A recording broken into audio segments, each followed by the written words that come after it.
Assalamualaikum warahmatullahi wabarakatuh. Perkenalkan, nama saya Zahriatul Nurbaiti, NIM 1908504. Saya perawat dari Universitas Pendidikan Mahasiswa.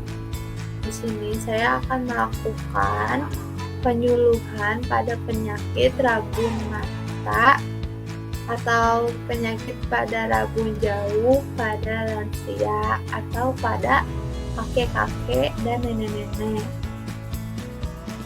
Nah, apa itu rabun jauh? Rabun jauh atau mata tua adalah suatu kondisi saat mata seseorang kehilangan kemampuannya untuk memfokuskan penglihatannya pada benda yang berada dalam jarak dekat. Kelainan ini adalah sesuatu yang mudah terjadi dan sering dengan bertambahnya usia. Presbiopi atau rabun jauh umumnya akan muncul pada usia 40 tahun dan terus berkembang hingga usia 65 tahun. Tanda dan gejalanya yang pertama, usia 40 tahun ke atas. Yang kedua, mata lelah, berair, dan terasa pedih. Yang ketiga, membaca dan menjauhkan kertas yang dibaca agar bisa lebih jelas melihat dulu. Yang keempat, menyipitkan mata saat melihat suatu objek yang fokus.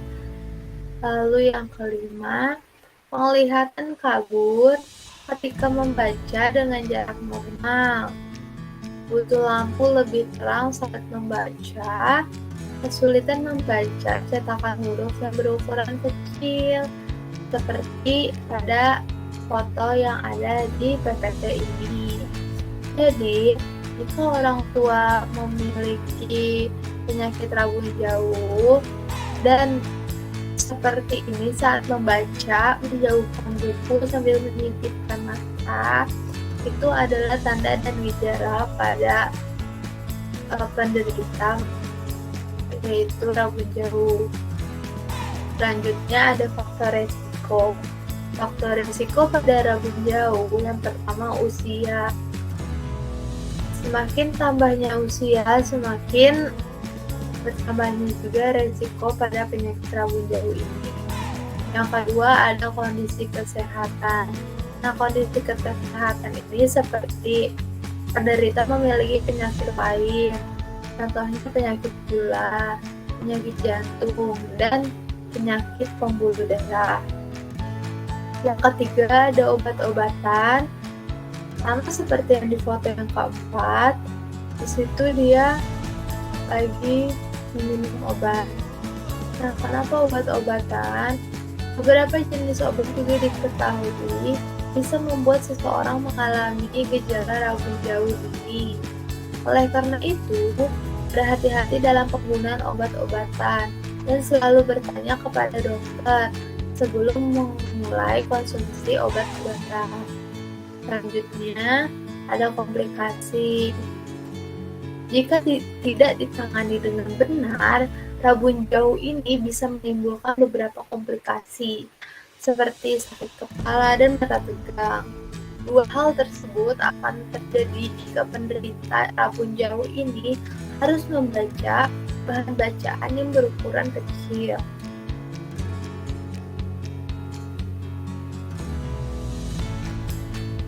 Komplikasinya itu seperti sakit kepala, mata tegang, katarak atau buta. Seperti gambar yang keempat, di situ terlihat mata yang buta. Mata buta itu tengah-tengahnya berwarna putih seperti yang ada di gambar keempat tersebut. Selanjutnya ada upaya pencegahan. Kondisi ini belum diketahui cara pencegahannya, sebab kondisi ini cukup normal dialami oleh setiap orang seiring dengan tambahnya usia. Agar kesehatan mata selalu terjaga, penting juga untuk melakukan pemeriksaan mata secara rutin. Pemeriksaan mata lengkap secara berkala untuk dilakukan pada usia berikut. Di bawah 40 tahun, pemeriksaannya tiap 5-10 tahun sekali. Pada usia 40 sampai 54 tahun, pemeriksaan mata tiap 2-4 tahun sekali. 55 sampai 64 tahun, pemeriksaan mata itu tiap 1-3 tahun sekali. Lalu pemeriksaan mata pada umur 65 tahun ke atas itu tiap 1-2 tahun sekali. Ada foto yang dilihat di sini, si bapak sedang diperiksa oleh dokter, lagi periksa matanya sehat atau tidak. Baik, selanjutnya ada upaya penanganan. Yang pertama tuh, si bapak sedang menggunakan kacamata saat sedang membaca. Jika tidak pernah menggunakan kacamata sebelumnya, maka jika sudah didiagnosa mengalami ragu jauh, penderita yang memiliki ragu jauh bisa meminta dokter untuk meresepkan kacamata untuk dipakai saat membaca. Kamu dapat memperolehnya di optik dimanapun. Yang kedua, menggunakan lensa khusus dan mengganti lensa. Di dalam bentuk lensa kontak atau kacamata, pengguna lensa khusus ini diperlukan untuk menyesuaikan kemampuan dalam melihat dengan fokus lensa yang berbeda-beda. Yang selanjutnya ada operasi mata. Operasi mata yang dilakukan dengan menggunakan energi frekuensi radio untuk mengubah kelengkungan kornea. Sayangnya, seiring berjalannya waktu, hasilnya bisa hilang lagi pada bagian waktu. Operasi mata ini membutuhkan bantuan laser untuk membantu melakukan penyesuaian penglihatan dan jarak pandang mata. Penggantian lensa mata dilakukan dengan menggunakan lensa mata alami dengan implan lensa mata sintetik intraokular.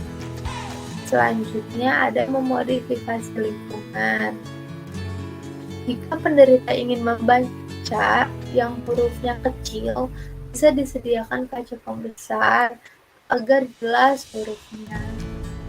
Yang kedua, usahakan penderita mempunyai kacamata baca. Yang ketiga, jika penderita ingin membaca, sebaiknya lampu atau penerangan yang cukup. Jadi jangan membaca saat gelap, karena itu bisa merusak mata. Selanjutnya ada fasilitas kesehatan. Yang pertama, tetes mata, kacamata baca, dan operasi mata.